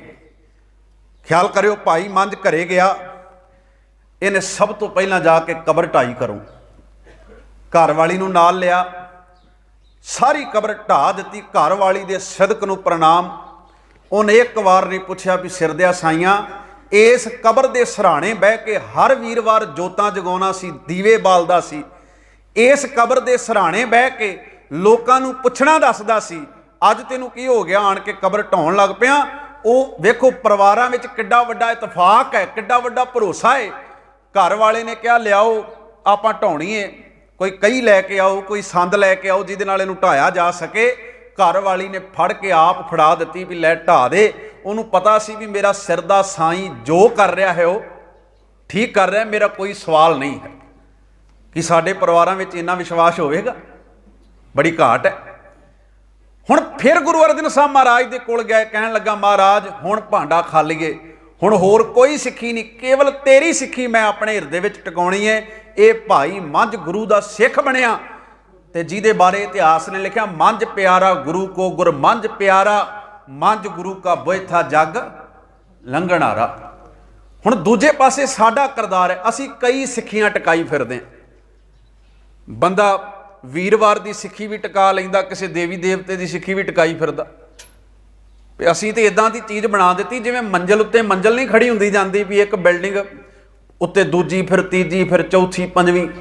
ਸਾਨੂੰ ਇਦਾਂ ਲੱਗਦਾ ਵੀ ਕੋਈ ਗੱਲ ਨਹੀਂ, ਅਸੀਂ ਗੁਰੂ ਗ੍ਰੰਥ ਸਾਹਿਬ ਨੂੰ ਵੀ ਮੰਨ ਲੈਂਦੇ ਹਾਂ, ਇੱਕ ਨਿਰੰਕਾਰ ਦੀ ਗੱਲ ਵੀ ਗੁਰਦੁਆਰੇ ਕਿਤੇ ਮਹੀਨੇ ਬਾਅਦ ਜਾ ਕੇ ਸੁਣ ਆਉਣੇ ਆ, ਪਰ ਨਾਲ ਦੀ ਨਾਲ ਆ ਵੀ ਕੰਮ ਕਰ ਲਈਏ। ਨਹੀਂ, ਇੱਥੇ ਭਰਮ ਕੱਢਣਾ ਪੈਣਾ, ਇੱਥੇ ਤਲਾਂਜਲੀ ਦੇਣੀ ਪੈਣੀ ਭਰਮ ਨੂੰ ਕਿ ਇੱਕ ਨਿਰੰਕਾਰ ਤੋਂ ਬਿਨਾਂ ਦੁਨੀਆ ਦੇ ਵਿੱਚ ਹੋਰ ਕੋਈ ਦੂਜਾ ਨਹੀਂ ਹੈ। ਗੁਣ ਇਹੋ ਹੋਰ ਨਾਹੀਂ ਕੋਏ। ਮਹਾਰਾਜ ਕਹਿੰਦੇ ਇਹ ਗੁਣ ਹੈ, ਰੱਬ ਵਰਗਾ ਕੋਈ ਦੂਜਾ ਨਹੀਂ। ਗੁਣ ਇਹੋ ਹੋਰ ਨਾਹੀਂ ਕੋਏ, ਨਾ ਕੋ ਹੋਆ ਨਾ ਕੋ ਹੋਏ। ਤੇ ਜੇ ਭਰਮ ਵਿੱਚ ਹੈ, ਭਰਮ ਦੀ ਪਰਿਭਾਸ਼ਾ ਕੀ ਹੈ? ਸਤਿਗੁਰੂ ਗੁਰੂ ਗ੍ਰੰਥ ਸਾਹਿਬ ਮਹਾਰਾਜ ਦੀ ਬਾਣੀ ਵਿੱਚ ਭਗਤ ਰਵਿਦਾਸ ਸਾਹਿਬ ਦਾ ਕੱਲ ਇੱਕ ਬਚਨ ਜਿਨ੍ਹਾਂ ਨੂੰ ਚੇਤਾ ਹੋਵੇਗਾ, ਉਹ ਆਇਆ ਸੀ, ਮਾਧਵੇ ਕਿਆ ਕਹੀਐ ਭ੍ਰਮ ਐਸਾ, ਜੈਸਾ ਮਾਨੀਐ ਹੋਏ ਨਾ ਤੈਸਾ। ਭਰਮ ਦੀ ਪਰਿਭਾਸ਼ਾ ਇਹ ਹੈ ਵੀ ਹੇ ਮਾਧਵ, ਹੇ ਅਕਾਲ ਪੁਰਖ ਵਾਹਿਗੁਰੂ, ਭਰਮ ਕੀ ਹੈ? ਕਹਿੰਦੇ ਜਿੱਦਾਂ ਮੰਨਦਾ ਹਾਂ ਮੈਂ ਉੱਦਾਂ ਹੁੰਦਾ ਨਹੀਂ। ਉਦਾਹਰਨਾਂ ਦੋ ਦਿੱਤੀਆਂ, ਰਾਜ ਭੁਯੰਗ ਪ੍ਰਸੰਗ ਜੈਸੇ ਹੈ। ਜਿਵੇਂ ਇੱਕ ਸੱਪ ਹੈ, ਇੱਕ ਰੱਸੀ ਹੈ, ਦੋਵਾਂ ਵਿੱਚ ਬੜਾ ਵੱਡਾ ਅੰਤਰ ਹੈ। ਸੱਪ ਵੱਖਰੀ ਚੀਜ਼ ਹੈ, ਰੱਸੀ ਵੱਖਰੀ ਚੀਜ਼ ਹੈ। ਪਰ ਜੇ ਰਾਤ ਨੂੰ ਹਨੇਰਾ ਹੋਵੇ ਤੇ ਕਈ ਵਾਰ ਪਈ ਹੋਈ ਰੱਸੀ ਵੀ ਜਿਹੜੀ ਹੈ ਉਹ ਸਾਨੂੰ ਸੱਪ ਦਾ ਭੁਲੇਖਾ ਪਾਉਣ ਲੱਗ ਪੈਂਦੀ। ਵੇਖੋ ਭਰਮ ਕਿੱਡੀ ਵੱਡੀ ਚੀਜ਼ ਹੈ। ਹਨੇਰਾ ਸੀ, ਰੱਸੀ ਪਈ ਸੀ, ਬੰਦੇ ਨੂੰ ਇਹ ਭੁਲੇਖਾ ਪਿਆ ਸੱਪ ਹੈ, ਮੈਨੂੰ ਡਸ ਨਾ ਲਵੇ, ਸਾਰੀ ਰਾਤ ਮੰਜੇ ਤੋਂ ਥੱਲੇ ਨਹੀਂ ਉਤਰਿਆ। ਦਿਨੇ ਚਾਨਣ ਹੋਇਆ, ਸੂਰਜ ਦੀਆਂ ਕਿਰਨਾਂ ਕਮਰੇ ਦੇ ਵਿੱਚ ਵੱਜੀਆਂ, ਮੱਥੇ ਤੇ ਹੱਥ ਮਾਰਿਆ, ਉਹ ਮਨਾ ਜਿਹਨੂੰ ਸੱਪ ਸਮਝਦਾ ਰਿਹਾ ਉਹ ਤੇ ਰੱਸੀ ਨਿਕਲੀ। ਭਰਮ ਹੀ ਸੀ ਨਾ। ਹੁਣ ਭਰਮ ਦਾ ਕਾਰਨ ਕੀ ਹੈ? ਇਲੂਜਨ ਦਾ ਕਾਰਨ ਕੀ ਹੈ? ਇਹਦਾ ਕਾਰਨ ਇਹ ਹੈ ਵੀ ਅਗਿਆਨਤਾ ਸੀ, ਹਨੇਰਾ ਸੀ। ਫਿਰ ਨਾਲ ਇਹ ਵੀ ਸ਼ੰਕਾ ਰਹਿੰਦਾ, ਹੁਣ ਹੋ ਸਕਦਾ ਸੱਚੀ ਸੱਪ ਹੋਵੇ, ਇਹ ਵੀ ਤੇ ਹੋ ਸਕਦਾ ਨਾ ਵੀ ਸੱਚੀ ਸੱਪ ਹੀ ਹੋਵੇ। ਫਿਰ ਬੰਦੇ ਨੇ ਦਿਨੇ ਸ਼ੁਕਰ ਕੀਤਾ, ਜੇ ਤੇ ਉਤਰ ਗਿਆ, ਰੱਸੀ ਦੇ ਭੁਲੇਖੇ ਤੁਰ ਗਿਆ, ਸੱਪ ਨੇ ਡੰਗ ਲਿਆ, ਘਰ ਵਿੱਚ 70 ਵਿਛ ਗਏ। ਹੁਣ ਉਹ ਭਰਮ ਹੈ। ਭਰਮ ਉਹ ਹੈ ਜਿਹੜੀ ਚੀਜ਼ ਅਗਿਆਨਤਾ ਦੇ ਵੱਸ ਕੀਤੀ ਜਾਂਦੀ ਹੈ, ਜਿੱਥੇ ਬੰਦੇ ਨੂੰ ਸਮਝ ਨਹੀਂ ਹੁੰਦੀ ਵੀ ਠੀਕ ਕੀ ਹੈ ਜਾਂ ਗਲਤ ਕੀ ਹੈ। ਗੁਰਦੇਵ ਨੇ ਦੋ ਉਦਾਹਰਨਾਂ ਦਿੱਤੀਆਂ, ਇੱਕ ਦਿੱਤੀਆਂ ਸੱਪ ਤੇ ਰੱਸੀ ਦੀ, ਦੂਜੀ ਆ ਗਿਆ ਨਰਪਤ ਏਕ ਸਿੰਘਾਸਨ ਸੋਇਆ ਸੁਪਨੇ ਭਇਆ ਭਿਖਾਰੀ। ਇਹ ਵੀ ਭਰਮ ਸੀ। ਕਹਿੰਦੇ ਕੋਈ ਰਾਜਾ ਸਿੰਘਾਸਨ ਤੇ ਬੈਠਾ ਸੀ ਤੇ ਉੱਥੇ ਬੈਠੇ ਬੈਠੇ ਉਹਨੂੰ ਨੀਂਦ ਆ ਗਈ। ਜਦੋਂ ਨੀਂਦ ਆ ਗਈ ਤੇ ਸੁਪਨਾ ਆਇਆ, ਤੇ ਸੁਪਨੇ ਵਿੱਚ ਉਹਨੇ ਕੀ ਵੇਖਿਆ ਵੀ ਹੱਥ ਵਿੱਚ ਕਟੋਰਾ ਫੜਿਆ ਤੇ ਲੋਕਾਂ ਦੇ ਦਰ ਉੱਤੋਂ ਮੰਗਦਾ ਫਿਰਦਾ, ਕਦੀ ਕਿਸੇ ਦਰ ਉੱਤੇ, ਕਦੀ ਕਿਸੇ ਦਰ ਉੱਤੇ। ਬੜਾ ਪਰੇਸ਼ਾਨ ਹੋਇਆ, ਮੈਂ ਤੇ ਰਾਜਾ ਸੀ, ਮੈਂ ਲੋਕਾਂ ਦੇ ਦਰ ਉੱਤੋਂ ਮੰਗਦਾ ਫਿਰਦਾ। ਉਹਨੇ ਚਿਰ ਨੂੰ ਆਵਾਜ਼ ਵੱਜੀ, ਉਹਦੀ ਝਾਕ, ਉਹਦੀ ਨੀਂਦ ਖੁੱਲੀ। ਉਹਨੇ ਸ਼ੁਕਰ ਮਨਾਇਆ ਰੱਬ ਦਾ, ਇਹ ਸੁਪਨਾ ਸੀ। ਮੈਂ ਤੇ ਇਹ ਸਮਝ ਲਿਆ ਮੈਂ ਤੇ ਰਾਜਾ ਸੀ, ਮੈਂ ਜਿਹੜਾ ਅਸੀਂ ਸੁਪਨੇ ਦੇ ਨਾਲ ਚਿੱਤ ਲਾ ਕੇ ਭਿਖਾਰੀ ਬਣ ਗਿਆ। ਹੁਣ ਮਾਧਵੇ ਕਿਆ ਕਹੀਏ, ਭ੍ਰਮ ਐਸਾ ਜੈਸਾ ਮਾਨੀਆ ਹੋਏ ਨਾ ਤੈਸਾ। ਭਰਮ ਦੀ ਪਰਿਭਾਸ਼ਾ ਹੀ ਇਹ ਹੈ ਕਿ ਬੰਦਾ ਜਿੱਦਾਂ ਮੰਨਦਾ ਹੈ ਉਦਾਂ ਹੁੰਦਾ ਨਹੀਂ ਹੈ। ਤੇ ਭਰਮ ਪੈਦਾ ਕਿੱਥੋਂ ਹੁੰਦਾ ਹੈ? ਭਰਮ ਪੈਦਾ ਹੁੰਦਾ ਹੈ ਸਾਡੀ ਅਗਿਆਨਤਾ ਵਿੱਚੋਂ, ਹਨੇਰੇ ਵਿੱਚੋਂ। ਜੇ ਅਗਿਆਨਤਾ, ਜੇ ਹਨੇਰਾ ਦੂਰ ਹੋ ਜਾਵੇ ਤੇ ਭਰਮ ਬਿਨਸ ਜਾਂਦਾ ਹੈ। ਫਿਰ ਬੰਦੇ ਨੂੰ ਇੱਕ ਅਕਾਲ ਪੁਰਖ ਵਾਹਿਗੁਰੂ ਦੀ ਸਤਾ ਦਾ ਪਤਾ ਲੱਗ ਜਾਂਦਾ ਵੀ ਉਹੀ ਹੈ, ਹੋਰ ਦੂਜਾ ਕੋਈ ਨਹੀਂ। ਖੈਰ, ਗੁਰਦੇਵ ਨੇ ਬੜਾ ਪਿਆਰਾ ਵਾਕ ਅੱਜ ਸਾਡੇ ਸਨਮੁਖ ਰੱਖਿਆ। ਕਹਿੰਦੇ ਭਾਦੋਏ ਭਰਮ ਭੁਲਾਣੀਆਂ। ਭਾਦੋਂ ਦੇ ਮਹੀਨੇ ਵਿੱਚ ਉਹ ਜੀਵ ਇਸਤਰੀਆਂ ਜਿਹੜੀਆਂ ਭਰਮ ਵਿੱਚ ਭੁੱਲੀਆਂ ਪਈਆਂ ਨੇ, ਤੇ ਕੀ ਕੀਤਾ? ਦੂਜਾ ਲੱਗਾ ਹੇਤ। ਇੱਕ ਨੂੰ ਛੱਡ ਕੇ ਕਿਸੇ ਦੂਜੇ ਨਾਲ ਉਹਨਾਂ ਦਾ ਹੇਤ ਸਨੇਹ ਲੱਗਾ ਹੈ, ਪਿਆਰ ਲੱਗਾ ਹੈ, ਹਿੱਤ ਜੁੜੇ ਹੋਏ ਨੇ ਉਹਦੇ। ਹੁਣ ਅਗਲੀ ਪੰਕਤੀ ਵੇਖੋ, ਕਹਿੰਦੇ ਲੱਖ ਸ਼ਿੰਗਾਰ ਬਣਾਇਆ ਕਾਰਜ ਨਾਹੀ ਕੇਤ। ਤੂੰ ਲੱਖਾਂ ਸ਼ਿੰਗਾਰ ਬਣਾ ਲਾ, ਧਰਮ ਦੇ ਨਾਂ ਤੇ ਲੱਖਾਂ ਅਡੰਬਰ ਕਰ ਲਾ, ਜੇ ਇੱਕ ਨਿਰੰਕਾਰ ਤੇ ਭਰੋਸਾ ਨਹੀਂ ਹੈ ਤੇਰੇ ਇਹ ਕਾਰਜ ਕਿਸੇ ਲੇਖੇ ਨਹੀਂ। ਆਸਾ ਕੀ ਵਾਰ ਦੇ ਬੋਲ ਪੜੋ। ਪੜ ਪੁਸਤਕ ਸੰਧਿਆ ਬਾਦੰ। ਸਵੇਰੇ ਉੱਠ ਕੇ ਪੰਡਤ ਪੁਸਤਕ ਪੜ੍ਹਦਾ ਹੈ, ਧਰਮ ਦਾ ਗ੍ਰੰਥ ਪੜ੍ਹਦਾ ਹੈ। ਪੜ ਪੁਸਤਕ ਸੰਧਿਆ ਬਾਦੰ, ਬਾਤ ਕਰਦਾ ਹੈ, ਵਿਚਾਰ ਵੀ ਕਰਦਾ ਹੈ। ਸਿਲ ਪੂਜਸ, ਸਿਲ ਨੂੰ ਪੂਜਦਾ ਹੈ, ਪੱਥਰ ਨੂੰ ਪੂਜਦਾ ਹੈ। ਬਗੁਲ ਸਮਾਧਨ, ਬੰਗਲੇ ਵਰਗੀ ਸਮਾਧੀ ਲਾਉਂਦਾ ਹੈ। ਬੰਗਲੇ ਵਰਗੀ ਸਮਾਧੀ ਕੀ ਹੁੰਦੀ ਹੈ? ਬੰਗਲਾ ਜਿਹੜਾ ਹੁੰਦਾ ਨਾ, ਬੜਾ ਚਲਾਕ ਜਾਨਵਰ ਹੈ। ਇਹ ਪਾਣੀ ਦੇ ਵਿੱਚ ਖਲੋਤਾ ਅੱਖਾਂ ਕਰ ਲੈਂਦਾ ਬੰਦ। ਮੱਛੀਆਂ ਵਿਚਾਰੀਆਂ ਨੂੰ ਇਹ ਭੁਲੇਖਾ ਲੱਗ ਜਾਂਦਾ ਵੀ ਬੰਗਲਾ ਤੇ ਰੱਬ ਦਾ ਭਗਤ ਬਣ ਗਿਆ, ਇਹ ਤੇ ਵੈਜੀਟੇਰੀਅਨ ਹੋ ਗਿਆ, ਇਹਨੇ ਤੇ ਨੌਨ ਵੈਜ ਖਾਣਾ ਛੱਡ ਦਿੱਤਾ। ਹੁਣ ਮੱਛੀਆਂ ਜਾਂਦੀਆਂ ਨੇ ਕੋਲ, ਸਿਆਣੀ ਮੱਛੀ ਨੇ ਬਥੇਰਾ ਸਮਝਾਇਆ ਇਹਦੇ ਕੋਲ ਨਾ ਜਾਓ, ਬੰਗਲਾ ਕਦੀ ਵੀ ਭਗਤ ਨਹੀਂ ਹੋ ਸਕਦਾ, ਇਹਦੀਆਂ ਬੰਦ ਅੱਖਾਂ ਦੇ ਉੱਤੇ ਵਿਸ਼ਵਾਸ ਨਾ ਕਰੋ, ਇਹ ਜੇ ਇੱਕ ਲੱਤ ਤੇ ਖਲੋਤਾ ਹੈ ਤੇ ਇਹਨੂੰ ਭਗਤ ਨਾ ਸਮਝੋ। ਹੁਣ ਇਹ ਬੰਗਲਾ ਬਿਰਤੀ ਹੁੰਦੀ ਹੈ ਨਾ, ਜੇ ਤਿਸ ਭਾਵੈ ਨਾਨਕਾ ਕਾਗੋਂ ਹੰਸ ਕਰੇ। ਇਹ ਬਿਰਤੀ ਹੈ ਕਾਂ ਵਾਲੀ ਤੇ ਬੰਗਲੇ ਵਾਲੀ। ਹੁਣ ਬੰਦਾ ਕਈ ਵਾਰ ਸਮਾਧੀ ਲਾ ਕੇ ਬੈਠਾ ਇੱਦਾਂ ਗੁਰੂ ਦੇ ਦਰਬਾਰ ਵਿੱਚ, ਅੱਖਾਂ ਬੰਦ ਕੀਤੀਆਂ ਨੇ, ਵਾਹ ਵਾਹ ਵਾਹ ਵਾਹ, ਪਰ ਸਮਝ ਨਹੀਂ ਪੱਲੇ, ਸੂਝ ਨਹੀਂ। ਮੈਨੂੰ ਇੱਕ ਵਾਕਿਆ ਚੇਤਾ ਆ ਗਿਆ। ਮੈਂ ਥਾਈਲੈਂਡ ਗੁਰਮਤਿ ਵਿਚਾਰ ਲਈ ਗਿਆ। ਉੱਥੇ ਇੱਕ ਸੱਜਣ ਸਾਹਮਣੇ ਬੈਠਾ ਸੀ, ਤੇ ਜਦੋਂ ਕਥਾ ਕਰਨੀ ਤੇ ਉਹਨੇ ਨਾ ਵਾਹ ਵਾਹ ਕਰਨਾ, ਵਾਹ, ਮਤਲਬ ਇੱਦਾਂ ਹੀ। ਇਹਦੇ ਨਾਲ ਥੋੜ੍ਹੀ ਜਿਹੀ ਡਿਸਟਰਬੈਂਸ ਵੀ ਕ੍ਰੀਏਟ ਹੁੰਦੀ। ਮੰਨ ਲਓ ਮੈਂ ਬੋਲ ਰਿਹਾ, ਕੋਈ ਬੰਦਾ ਅੱਗੋਂ ਉੱਚੀ ਉੱਚੀ ਵਾਹ ਵਾਹ ਕਰੀ ਜਾਵੇ। ਚਲੋ ਮੈਂ ਉਦੋਂ ਪਹਿਲੀ ਵਾਰ ਗਿਆ ਸੀ, ਮੈਂ ਆਖਿਆ ਵੀ ਕੀ ਕਹਿਣਾ ਹੁਣ। ਅੱਛਾ, ਦੂਜੀ ਵਾਰ ਸਾਡਾ ਇੱਕ ਸਿੰਘ ਗਿਆ ਤੇ ਉਹਦੇ ਅੱਗੇ ਵੀ ਬਹਿ ਕੇ ਉਹਨੇ ਵਾਹ ਵਾਹ ਕਿਹਾ। ਵੇਖੋ ਭਰਮ ਵਿੱਚ ਬੰਦਾ ਕਿਵੇਂ ਜੀਂਦਾ ਹੈ। ਤੇ ਉਹ ਅਸੀਂ ਆਪਸ ਵਿੱਚ ਬੈਠੇ, ਮੈਂ ਉਹਨੂੰ ਪੁੱਛਿਆ ਜਿਵੇਂ ਸੁਭਾਅ ਕੀ, ਤੈਨੂੰ ਉਹ ਬੰਦਾ ਵੇਖਿਆ ਜਿਹੜਾ ਕਥਾ ਕਰਦਿਆਂ ਅੱਗੇ ਵਾਹ ਵਾਹ ਕਰਦਾ ਉੱਚੀ ਉੱਚੀ? ਕਹਿੰਦਾ ਆਹੋ। ਕਹਿੰਦਾ ਵੀ ਮੈਂ ਸੋਚਿਆ ਵੀ ਇਹਨੂੰ ਵਾਹ ਵਾਹ ਗੁਰਬਾਣੀ ਦੀ ਸਮਝ ਲੱਗਦੀ ਹੋਵੇਗੀ। ਇੱਦਾਂ ਹੁੰਦਾ ਨਾ ਕਈ ਵਾਰ, ਇਹਨੂੰ ਵਾਹ ਵਾਹ ਬਾਣੀ ਦਾ ਪਤਾ ਲੱਗਦਾ ਹੋਊਗਾ, ਨਹੀਂ ਤੇ ਇੰਨਾ ਹੰਗਾਰਾ ਬੰਦਾ ਐਵੇਂ ਥੋੜਾ ਭਰ ਦਿੰਦਾ। ਇਹਦਾ ਮਤਲਬ ਕੁਝ ਸਮਝ ਤੇ ਲੱਗਦੀ ਹੋਊਗੀ ਨਾ। ਪਰ ਕਹਿੰਦਾ ਜਦੋਂ ਮੈਂ ਉਹਦੇ ਨਾਲ ਵਿਚਾਰ ਕੀਤੀ, ਮੈਨੂੰ ਪਤਾ ਲੱਗਾ ਵੀ ਉਹਨੂੰ ਪਤਾ ਤੇ ਕੁਝ ਵੀ ਨਹੀਂ। ਹੁਣ ਕਈ ਵਾਰ ਬੰਦਾ ਮੁੱਖ ਤੋਂ ਵਾਹ ਵਾਹ ਕਰਦਾ, ਮੁੱਖੋਂ ਰੱਬ ਦਾ ਨਾਮ ਲੈਂਦਾ, ਪਰ ਰੱਬ ਦੇ ਨਾਮ ਬਾਰੇ ਸਮਝ ਨਹੀਂ ਹੁੰਦੀ। ਹੁਣ ਬੰਗਲਾ ਜਿਹੜਾ ਹੈ ਨਾ, ਇਹ ਅੱਖਾਂ ਬੰਦ ਕਰਕੇ ਸਮਾਧੀ ਲਾ ਕੇ ਬਹਿੰਦਾ, ਇਹ ਇੱਕ ਲੱਤ ਦੇ ਉੱਤੇ ਖਲੋ ਜਾਂਦਾ, ਪਰ ਮੱਛੀਆਂ ਕੋਲ ਆਉਂਦੀਆਂ ਨੇ, ਅੱਖ ਖੋਲਦਾ ਤੇ ਨਾਲ ਹੀ ਉਹਨਾਂ ਨੂੰ ਖਾ ਜਾਂਦਾ। ਸਤਿਗੁਰੂ ਕਹਿੰਦੇ ਨੇ ਤੇਰਾ ਸ਼ਿੰਗਾਰ ਪਤਾ ਕੀ ਹੈ? ਬਾਹਰੀ ਸ਼ਿੰਗਾਰ ਵੇਖੋ ਕੀ ਹੈ।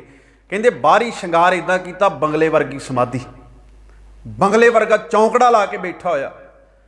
ਸਤਿਗੁਰੂ ਮਹਾਰਾਜ ਕਹਿੰਦੇ ਨੇ ਸਿਲ ਪੂਜਸ ਬਗੁਲ ਸਮਾਧੰਗ। ਅਗਲੀ ਪੰਕਤੀ ਵੇਖੋ, ਕਹਿੰਦੇ ਮੁੱਖ ਝੂਠ, ਮੁੱਖ ਦੇ ਉੱਤੇ ਝੂਠ ਹੈ। ਪਤਾ ਕਿਵੇਂ? ਬੇਭੂਖਣ, ਬੇਭੂਖਣ ਕਹਿੰਦੇ ਨੇ ਗਹਿਣਿਆਂ ਨੂੰ। ਜਿਹੜੇ ਸੁਨਿਆਰ ਦਾ ਕੰਮ ਕਰਦੇ ਨੇ ਨਾ ਵੀਰ ਭਰਾ, ਉਹਨਾਂ ਨੇ ਵੇਖੋ ਆਪਣੀ ਦੁਕਾਨ ਉੱਤੇ ਨਕਲੀ ਗਹਿਣੇ ਸ਼ਿੰਗਾਰ ਕੇ ਰੱਖੇ ਹੁੰਦੇ ਨੇ, ਕਿਉਂਕਿ ਜੇ ਅਸਲੀ ਲਾ ਦੇਣਗੇ, ਚੋਰ ਆਉਣਗੇ, ਉਹ ਤੋੜਨਗੇ ਤੇ ਫਰਾਰ ਹੋ ਜਾਣਗੇ। ਇਸ ਕਰਕੇ ਜਿਹੜਾ ਸਾਹਮਣੇ ਜਿੰਨਾ ਕੁਝ ਲੱਗਾ ਹੈ ਉਹ ਕੀ ਹੈ? ਸਿਰਫ ਇੱਕ ਡਿਜ਼ਾਈਨ ਹੈ, ਨਕਲੀ ਹੈ। ਆਮ ਬੰਦਾ ਭੁਲੇਖਾ ਖਾ ਜਾਂਦਾ ਵੀ ਸ਼ਾਇਦ ਇਹ ਅਸਲੀ ਹੈ, ਹੁੰਦਾ ਨਕਲੀ ਹੈ। ਸਤਿਗੁਰੂ ਕਹਿੰਦੇ ਮੁੱਖ ਤੇ ਝੂਠ ਹੈ, ਪਰ ਸ਼ਿੰਗਾਰ ਕੇ ਗਹਿਣਿਆਂ ਵਾਂਗੂ ਬੋਲਦਾ। ਅੱਛਾ, ਸੁਨਿਆਰ ਜਿਹੜੇ ਭਰਾ ਹੁੰਦੇ ਨੇ ਨਾ, ਉਹ ਜਦੋਂ ਵੇਖੋ ਤੁਸੀਂ ਸੋਨੇ ਦੀ ਦੁਕਾਨ ਉੱਤੇ ਗਹਿਣਾ ਖਰੀਦਣ ਜਾਓ, ਭੈਣਾਂ ਮਾਈਆਂ ਖਰੀਦਦੀਆਂ ਨੇ, ਉਹਨਾਂ ਨੇ ਤੁਹਾਨੂੰ ਜਿਹੜੇ ਕੰਮ ਕਰਦੇ ਨੇ ਉਹਨਾਂ ਨੇ ਆਖਣਾ ਆਹ ਡਿਜ਼ਾਈਨ ਵੇਖੋ ਕਿੱਡਾ ਪਿਆਰਾ। ਉਹਨੇ ਕੀ ਆਖਣਾ? ਡਿਜ਼ਾਈਨ। ਸੋਨੇ ਦਾ ਰੇਟ ਤੇ ਬਾਅਦ ਦੀ ਗੱਲ ਹੈ, ਡਿਜ਼ਾਈਨ ਵੇਖੋ, ਡਿਜ਼ਾਈਨ ਦੇ ਪੈਸੇ ਵੀ ਨੇ। ਅੱਛਾ, ਤੁਸੀਂ ਉਹ ਡਿਜ਼ਾਈਨ ਲੈ ਕੇ ਮੁੜ ਕੇ ਵੇਚਣ ਜਾਓ ਤੇ ਤੁਸੀਂ ਜਾ ਕੇ ਸੁਨਿਆਰ ਨੂੰ ਕਹੋ ਡਿਜ਼ਾਈਨ ਵੇਖ ਕਿੱਡਾ ਪਿਆਰਾ, ਉਹ ਆਖੇਗਾ ਮੈਂ ਡਿਜ਼ਾਈਨ ਤੋਂ ਕੀ ਲੈਣਾ, ਮੈਂ ਤੇ ਇਹਦੇ ਅੰਦਰ ਦੀ ਸ਼ੁੱਧਤਾ ਵੇਖਣੀ ਆ। ਖੈਰ ਗੁਰਦੇਵ ਕਹਿੰਦੇ ਨੇ ਮੁੱਖ ਝੂਠ ਵਿਭੂਖਣ ਸਾਰੰਗ, ਤ੍ਰੈਪਾਲ ਤਿਹਾਲ ਵਿਚਾਰੰਗ, ਤਿੰਨਾਂ ਪਦਿਆਂ ਵਾਲਾ ਗਾਇਤਰੀ ਮੰਤਰ ਵਿਚਾਰਦਾ ਹੈ। ਤ੍ਰੈਪਾਲ ਤਿਹਾਲ ਵਿਚਾਰੰਗ, ਗਲ ਮਾਲਾ ਤਿਲਕ ਲਲਾਟੰਗ, ਦੋਏ ਧੋਤੀ ਬਸਤਰ ਕਪਾਟੰਗ। ਮਹਾਰਾਜ ਕਹਿੰਦੇ ਨੇ ਗਲ ਵਿੱਚ ਮਾਲਾ ਹੈ, ਮੱਥੇ ਤੇ ਬਾਹਰ ਦਾ ਸ਼ਿੰਗਾਰ ਪੂਰਾ ਕੀਤਾ ਹੋਇਆ ਹੈ। ਗਲ ਮਾਲਾ ਤਿਲਕ ਲਲਾਟੰਗ, ਦੋਏ ਧੋਤੀ ਬਸਤਰ ਕਪਾਟੰਗ। ਜੇ ਜਾਣਸ ਬ੍ਰਹਮੰ ਕਰਮੰਗ, ਸਭ ਫੋਕਟ ਨਿਸ਼ਚੋ ਕਰਮੰਗ। ਪਰ ਜੇ ਤੂੰ ਕਾਸ਼ ਕਿਤੇ ਉਸ ਬ੍ਰਹਮ ਨੂੰ, ਉਸ ਰੱਬ ਨੂੰ ਜਾਣਦਾ ਹੁੰਦਾ, ਤੈਨੂੰ ਪਤਾ ਲੱਗਦਾ ਬਾਹਰ ਦਾ ਸ਼ਿੰਗਾਰ ਫੋਕਟ ਹੈ, ਇਹਦਾ ਕੋਈ ਅਰਥ ਨਹੀਂ। ਪਰ ਤੂੰ ਜਾਣਦਾ ਨਹੀਂ ਹੈ। ਜੇ ਜਾਣਸ ਬ੍ਰਹਮੰ ਕਰਮੰਗ, ਸਭ ਫੋਕਟ ਨਿਸ਼ਚੋ ਕਰਮੰਗ। ਮਹਾਰਾਜ ਨੇ ਕਿਹਾ ਕਹੋ ਨਾਨਕ ਨਿਸ਼ਚੋ ਧਿਆਵੈ, ਬਿਨ ਸਤਿਗੁਰ ਬਾਟ ਨਾ ਪਾਵੇ।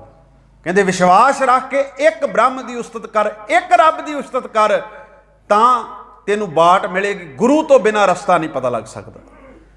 ਤੇ ਮਹਾਰਾਜ ਕਹਿੰਦੇ ਲੱਖ ਸ਼ਿੰਗਾਰ ਬਣਾਇਆ ਕਾਰਜ ਨਾਹੀ ਕੇਤ, ਲੱਖਾਂ ਸ਼ਿੰਗਾਰ ਬਣਾ ਲਾ ਇਹ ਕਾਰਜ ਕਿਤੇ ਲੇਖੇ ਨਹੀਂ। ਅਗਲਾ ਬਚਨ, ਜਿਤ ਦਿਨ ਦੇ ਬਿਨਸੀ ਤਿਤ ਵੇਲੇ ਕਹਿਸਣ ਪ੍ਰੇਤ। ਅੱਛਾ ਸਾਧ ਸੰਗਤ ਜੀ, ਤੁਸੀਂ ਇੱਕ ਗੱਲ ਨੂੰ ਥੋੜਾ ਜਿਹਾ ਗੌਰ ਨਾਲ ਸੁਣਿਓ। ਹੁਣ ਮੈਨੂੰ ਪਤਾ ਹੈ ਜਦੋਂ ਇਹ ਤੁਕ ਪੜੀ ਤੁਹਾਨੂੰ ਲੱਗਾ ਹੋਣਾ ਵੀ ਮੌਤ ਦੀ ਗੱਲ ਹੋ ਰਹੀ ਹੈ, ਇਦਾਂ ਹੀ ਭੁਲੇਖਾ ਪੈਂਦਾ ਨਾ, ਜਿਤ ਦਿਨ ਦੇ ਬਿਨਸੀ ਤਿਤ ਵੇਲੇ ਕਹਿਸਣ। ਅੱਛਾ, ਤੁਹਾਡੇ ਵੀ ਘਰਾਂ ਵਿੱਚ ਡੈਥਾਂ ਹੋਈਆਂ ਨੇ, ਮੇਰੇ ਪਰਿਵਾਰ ਵਿੱਚ ਵੀ ਹੋਈਆਂ ਨੇ। ਕਿੰਨੇ ਕੁ ਬੰਦਿਆਂ ਨੂੰ ਆਪਣੇ ਆਪਾਂ ਬਜ਼ੁਰਗਾਂ ਨੂੰ ਪ੍ਰੇਤ ਕਹਿੰਦੇ ਆਪਾਂ ਭਲਾ?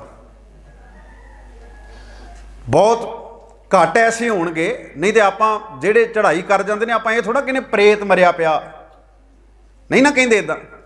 ਅੱਛਾ, ਦੇਹ ਬਿਨਸਣ ਦਾ ਮਤਲਬ ਕੇਵਲ ਮੌਤ ਨਹੀਂ ਹੁੰਦਾ। ਜਿਸ ਬੰਦੇ ਨੇ ਆਪਣੀ ਜ਼ਿੰਦਗੀ ਦੇ ਕਿਰਦਾਰ ਨੂੰ ਸੁੱਟ ਲਿਆ ਹੈ ਨਾ, ਉਹਦੀ ਦੇਹ ਬਿਨਸ ਗਈ ਆ।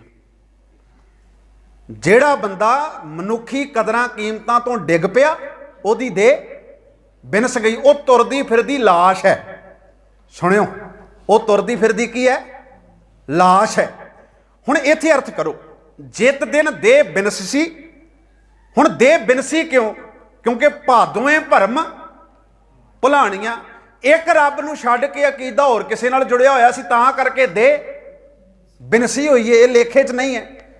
ਤੇ ਜਦੋਂ ਦੇਹ ਹੀ ਬਿਨਸ ਗਈ, ਜਦੋਂ ਇੱਕ ਰੱਬ ਤੋਂ ਭਰੋਸਾ ਹੀ ਉੱਠ ਗਿਆ, ਉਦੋਂ ਵੱਡਾ ਦੁਨੀਆ ਤੇ ਪ੍ਰੇਤ ਕਿਹੜਾ, ਮੈਨੂੰ ਦੱਸੋ। ਜਿਤ ਦਿਨ ਦੇਹ ਬਿਨਸੀ ਤਿਤ ਵੇਲੇ ਕਹਿਸਨ ਪ੍ਰੇਤ। ਸਤਿਗੁਰੂ ਕਹਿੰਦੇ ਨੇ ਪਕੜ ਚਲਾਇਨ ਦੂਤ ਜਮ, ਕਿਉਂਕਿ ਹੁਣ ਉਸ ਦੇਹ ਨੂੰ ਕੌਣ ਚਲਾ ਰਹੇ ਨੇ? ਦੂਤ ਜਮ, ਵਕਾਰ ਚਲਾ ਰਹੇ ਨੇ, ਵਕਾਰ। ਤੇ ਜਿਹਦੀ ਦੇਹ, ਜਿਹਦਾ ਸਰੀਰ ਵਕਾਰ ਚਲਾਉਣ, ਉਹ ਬੰਦੇ ਦੀ ਨਹੀਂ ਰਹਿ ਜਾਂਦੀ। ਕਰਤੂਤ ਪਸ਼ੂ ਕੀ ਮਾਨਸ ਜਾਤ, ਪਕੜ ਚਲਾਇਨ ਦੂਤ ਜਮ, ਕਿਸੇ ਨਾ ਦੇਨੀ ਭੇਤ। ਇਹਦਾ ਭੇਤ ਕੋਈ ਵੀ ਨਹੀਂ ਜਾਣਦਾ। ਮਹਾਰਾਜ ਕਹਿੰਦੇ ਇਹ ਵੀ ਇੱਕ ਭੇਤ ਵਾਲੀ ਗੱਲ ਹੈ ਵੀ ਉਸ ਬੰਦੇ ਨੂੰ ਹੁਣ ਮਨੁੱਖੀ ਕਿਉਂਕਿ ਬਿਰਤੀ ਨਹੀਂ ਰਹੀ, ਪਸ਼ੂ ਉਹਨੂੰ ਚਲਾ ਰਹੇ ਨੇ। ਅਸੀਂ ਕਹਿੰਦੇ ਫਲਾਣੇ ਬੰਦੇ ਨੇ ਆਹ ਕਰਮ ਕਮਾ ਦਿੱਤਾ। ਮਹਾਰਾਜ ਕਹਿੰਦੇ ਇਸ ਭੇਤ ਨੂੰ ਸਮਝ ਕਿ ਇਹਨੂੰ ਹੁਣ ਵਕਾਰ ਚਲਾ ਰਹੇ ਨੇ, ਇਹਨੂੰ ਹਉਮੈ ਚਲਾ ਰਹੀ ਹੈ। ਇੱਕ ਬਚਨ ਆਸਾ ਕੀ ਵਾਰ ਵਿੱਚੋਂ ਸਾਂਝਾ ਕਰ ਦੇਣਾ। ਆਪੀ ਨੇ ਭੋਗ ਭੋਗ ਕੇ ਹੋਏ ਭਸਮੜ ਭੌਰ ਸਿਧਾਇਆ। ਬੰਦੇ ਨੇ ਵਕਾਰਾਂ ਵਿੱਚ ਭੋਗ ਭੋਗ ਕੇ ਆਪਣੇ ਆਪ ਨੂੰ ਸਵਾਹ ਕਰ ਲਿਆ, ਤੇ ਜਿਹੜੀ ਚੰਗੀ ਵਿਚਾਰ ਸੀ ਉਹ ਅੰਦਰੋਂ ਉੱਡ ਗਈ। ਹੋਏ ਭਸਮੜ ਭੌਰ ਸਿਧਾਇਆ, ਵੱਡਾ ਹੋਆ ਦੁਨੀਦਾਰ ਗਲ ਸੰਗਲ ਘੱਤ ਚਲਾਇਆ। ਦੁਨੀਆਦਾਰੀ ਵਿੱਚ ਵੱਡਾ ਹੋਇਆ ਪਿਆ। ਵੱਡਾ ਹੋਣ ਦਾ ਮਤਲਬ ਕਿ ਜਦੋਂ ਦੁਕਾਨਦਾਰ ਦੁਕਾਨ ਬੰਦ ਕਰਦਾ ਨਾ, ਉਹ ਇਹ ਨਹੀਂ ਕਹਿੰਦਾ ਦੁਕਾਨ ਬੰਦ ਕਰ ਦਿੱਤੀ, ਉਹ ਕਹਿੰਦਾ ਦੁਕਾਨ ਵਧਾ ਦਿੱਤੀ। ਪੰਜਾਬ ਵਿੱਚ ਸ਼ਬਦ ਵਰਤੇ ਨੇ, ਦੁਕਾਨ ਵਧਾ ਦਿੱਤੀ। ਆ ਗੁਰੂ ਦੇ ਦਰਬਾਰ ਤੇ ਕਈ ਲੋਕ ਭੁਲੇਖੇ ਦੇ ਵਿੱਚ ਜਦੋਂ ਜੋਤਾਂ ਜਗਾਉਂਦੇ ਰਹੇ ਨਾ ਘਿਓ ਵਾਲੀਆਂ, ਹਾਲਾਂਕਿ ਸਿੱਖ ਰਹਿਤ ਮਰਿਆਦਾ ਨੇ ਇਸ ਗੱਲ ਦਾ ਮਨਾ ਕੀਤਾ, ਜੋਤ ਇੱਕੋ ਹੀ ਆ ਗੁਰੂ ਗ੍ਰੰਥ ਸਾਹਿਬ। ਉੱਥੇ ਉਹ ਸ਼ਬਦ ਵੇਖੋ ਕੀ ਵਰਤੇ ਨੇ, ਉਹ ਕਹਿੰਦੇ ਨੇ ਜੋਤ ਵਧਾ ਦਿੱਤੀ। ਜੋਤ ਵਧਾਉਣ ਦਾ ਮਤਲਬ ਹੈ ਵੀ ਸ਼ਾਮਾਂ ਪਈਆਂ ਤੇ ਉਹਨੂੰ ਫੂਕ ਮਾਰ ਕੇ ਬੁਝਾ ਦਿੱਤਾ, ਜੋਤ ਬੁਝ ਗਈ। ਇਸ ਕਰਕੇ ਵੱਡਾ ਹੋਣ ਦਾ ਮਤਲਬ ਕੀ ਹੈ? ਖਤਮ ਹੋ ਜਾਣਾ। ਵੱਡਾ ਹੋਆ ਦੁਨੀਦਾਰ ਗਲ ਸੰਗਲ ਘੱਤ ਚਲਾਇਆ। ਦੁਨੀਆਦਾਰੀ ਵਿੱਚ ਵੱਡਾ ਹੋ ਗਿਆ, ਮਰਿਆ ਹੀ ਪਿਆ ਦੁਨੀਆਦਾਰੀ ਦੇ ਵਿੱਚ। ਵਕਾਰਾਂ ਨੇ ਗਲ ਵਿੱਚ ਸੰਗਲ ਪਾ ਲਿਆ। ਸਮਾਂ ਮੇਰਾ 2-4 ਮਿੰਟ ਬਾਕੀ ਹੈ।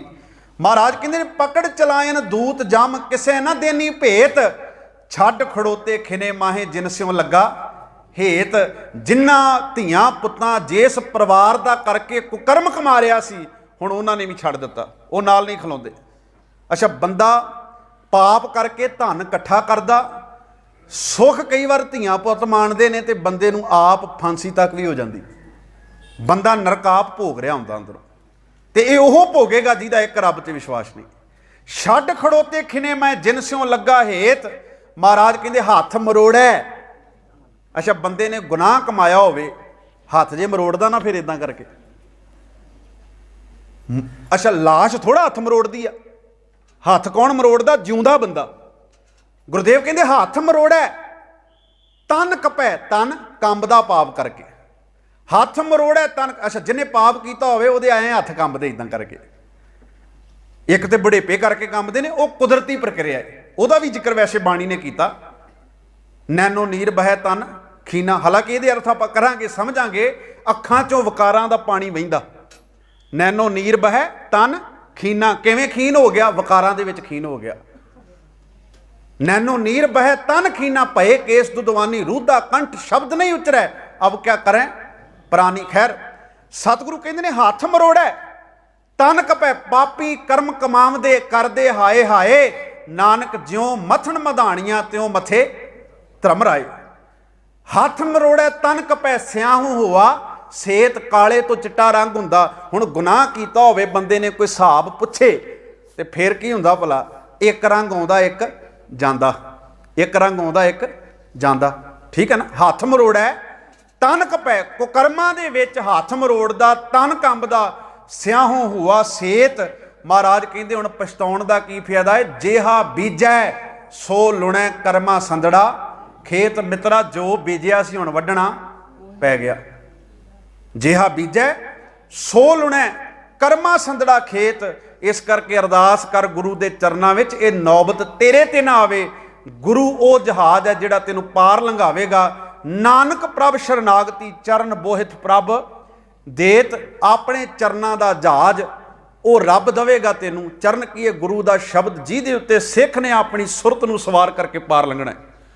ਨਾਨਕ ਪ੍ਰਭ ਸ਼ਰਨਾਗਤੀ ਚਰਨ ਬੋਹਿਤ ਪ੍ਰਭ ਦੇਤ, ਸੇ ਭਾਦੋਏ ਨਰਕ ਨਾ ਪਾਈਐ ਗੁਰ ਰੱਖਣ ਵਾਲਾ ਹੇਤ। ਜਿਹਨੇ ਗੁਰੂ ਨਾਲ ਹੇਤ ਰੱਖ ਲਿਆ, ਉਹ ਭਾਦੋਂ ਦੇ ਮਹੀਨੇ ਵਿੱਚ ਨਰਕ ਵਿੱਚ ਨਹੀਂ ਪੈਂਦਾ। ਇੱਕ ਉਦਾਹਰਨ ਦੇ ਕੇ ਮੈਂ ਖਿਮਾ ਮੰਗਦਾ। ਭਾਦੋਂ ਦੇ ਮਹੀਨੇ ਵਿੱਚ ਮੀਂਹ ਵੀ ਪੈਂਦੇ ਨੇ, ਦੋ ਕੰਮ ਹੁੰਦੇ ਨੇ। ਇਹ ਉਹ ਭਾਦੋਂ ਦਾ ਮਹੀਨਾ ਹੁੰਦਾ ਹੈ ਜਦੋਂ ਸੱਪ ਤੇ ਹੋਰ ਚੀਜ਼ਾਂ ਵੀ ਧਰਤੀ ਦੇ ਉੱਤੇ ਨਿਕਲਦੀਆਂ ਨੇ। ਸੱਪਾਂ ਦਾ ਵੀ ਖਤਰਾ ਰਹਿੰਦਾ ਹੈ ਤੇ ਮੌਸਮ ਵੀ ਵਿੱਚੋਂ ਵਿੱਚੋਂ ਠੀਕ ਹੋ ਜਾਂਦਾ ਹੈ। ਹੁਣ ਬਿਲਕੁਲ ਇਦਾਂ ਹੀ ਕੁਝ ਐਸੇ ਨੇ, ਮਹੀਨਾ ਉਹੋ ਹੀ ਹੈ ਭਾਦੋਂ ਦਾ। ਕਈਆਂ ਦੀ ਹਾਲਤ ਸੱਪਾਂ ਵਰਗੀ ਹੈ, ਜ਼ਹਿਰੀ ਨੇ, ਡੰਗ ਮਾਰਦੇ ਨੇ, ਤੇ ਕਈਆਂ ਨੂੰ ਖਤਰਾ ਸਦਾ ਹੀ ਬਣਿਆ ਰਹਿੰਦਾ। ਤੇ ਕਈ ਉਹ ਨੇ ਜਿਹੜੇ ਸਾਵਣ ਵਾਂਗੂ ਭਾਦੋਂ ਦੇ ਮਹੀਨੇ ਵਿੱਚ ਵੀ ਖੜੇ ਰਹਿੰਦੇ ਨੇ। ਸਤਿਗੁਰ ਕਿਰਪਾ ਕਰੇ, ਪਾਵਨ ਬਾਣੀ ਦੀ ਵਿਚਾਰ ਸਾਡੇ ਸਾਰਿਆਂ ਦੀ ਜ਼ਿੰਦਗੀ ਦਾ ਆਧਾਰ ਆਸਰਾ ਬਣ ਜਾਵੇ। ਅਸੀਂ ਗੁਰਬਾਣੀ ਨੂੰ ਸੁਣਦਿਆਂ ਕਮਾਉਂਦਿਆਂ ਸਾਡਾ ਵੀ ਉਧਾਰ ਹੋ ਜਾਵੇ। ਸਾਰੀ ਸੰਗਤ ਦਾ ਬਹੁਤ ਬਹੁਤ ਧੰਨਵਾਦ। ਬੜੀ ਇਕਾਗਰਤਾ ਨਾਲ ਤੁਸੀਂ ਗੁਰਮਤਿ ਦੀ ਵਿਚਾਰ ਨੂੰ ਸ਼ਰਵਣ ਕੀਤਾ। ਬੇਨਤੀ ਕਰਾਂਗਾ ਵੀ ਜਿੱਦਾਂ ਹੁਣ ਵੇਖੋ ਰੌਣਕਾਂ ਲੱਗੀਆਂ ਗੁਰਦੁਆਰੇ, ਹਾਲਾਂਕਿ ਚਲੋ ਤੁਸੀਂ ਧੰਤਾ ਦੇ ਪਾਤਰ ਹੋ। ਮੈਂ ਬੜੇ ਗੁਰਦੁਆਰਿਆਂ ਵਿੱਚ ਗਿਆ, ਇੱਥੇ ਸਵੇਰੇ ਅੰਮ੍ਰਿਤ ਵੇਲੇ ਵੀ ਸੰਗਤ ਬਹੁਤ ਹੁੰਦੀ ਏ, ਕਥਾ ਸੁਣਨ ਵੇਲੇ ਵੀ ਬਹੁਤ ਹੁੰਦੀ, ਹੁਕਮਨਾਮੇ ਵੇਲੇ ਵੀ ਸੰਗਤ ਬਹੁਤ ਹੁੰਦੀ, ਐਤਵਾਰ ਵੀ ਬਹੁਤ ਹੁੰਦੀ। ਜੇ ਇਦਾਂ ਦੀ ਰੌਣਕ ਰੋਜ਼ ਬਣ ਜਾਵੇ ਤੇ ਕਿਆ ਬਾਤਾਂ ਹੋਣ। ਸੋ ਕੋਸ਼ਿਸ਼ ਕਰਿਆ ਕਰੋ ਰੋਜ਼ ਗੁਰੂ ਦੇ ਦਰ ਉੱਤੇ ਹਾਜ਼ਰੀ ਭਰੀਏ। ਭਾਦੋਂ ਦਾ ਮਹੀਨਾ ਰੋਜ਼ ਹੀ ਹੈ ਸਾਡੇ ਵਾਸਤੇ। ਸਤਿਗੁਰ ਕਿਰਪਾ ਕਰੇ। ਵਾਹਿਗੁਰੂ ਜੀ ਕਾ ਖਾਲਸਾ, ਵਾਹਿਗੁਰੂ ਜੀ ਕੀ ਫਤਿਹ।